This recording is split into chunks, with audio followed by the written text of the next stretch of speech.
And welcome to Local Edition on Time Warner Cable. I'm Steve Swat with the Sacramento Report, and my guest this segment is the State Treasurer, Bill Lockyer. Thanks very much for being with us. Thank you.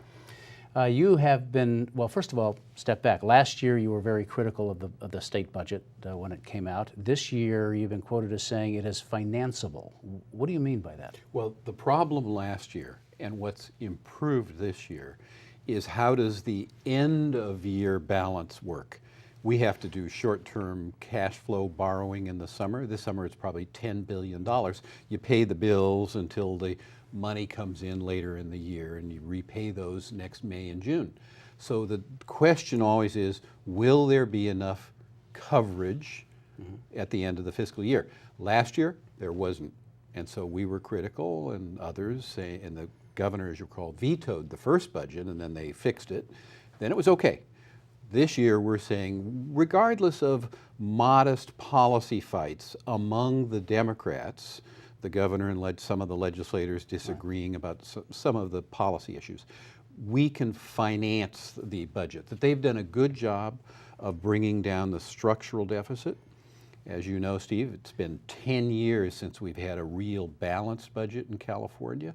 And so they're making that structural gap smaller and smaller gradually. It looks like over the next few years it'll actually finally be balanced. Hooray, that's what we need. And so budget passed on time, reforms, 30,000 layoffs of state employees, cuts in welfare payments and aged, blind, and disabled, childcare, schools, a lot of programs got squeezed, but we have to do that to maintain a balanced budget.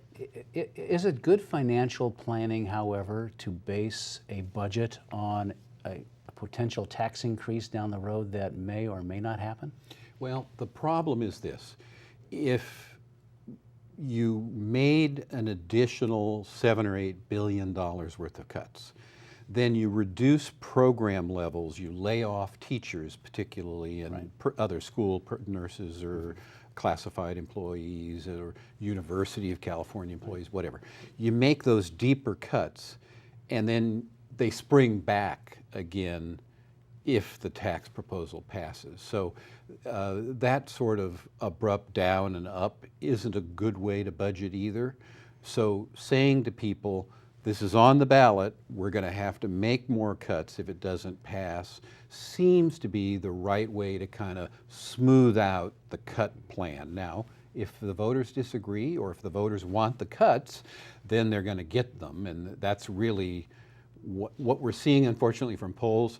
People generally don't like the taxes, but they don't want the cuts either. Right. And they're going to have to actually make a real choice. So it's in the voters' hands now. Do you think it's imperative that the Democrats put out a pretty strong pension reform measure before this November election to sort of get the public trust there? Well, my sense of that is first on the pension issues. I was reading a report today from Pew Center that says, you know, the goal is you should have your pensions 80% funded at least, and we're at 78 in California and improving. So we're not a lot off, but still there's an unfunded liability. We need to address that, and especially if there are abuses, get rid of those.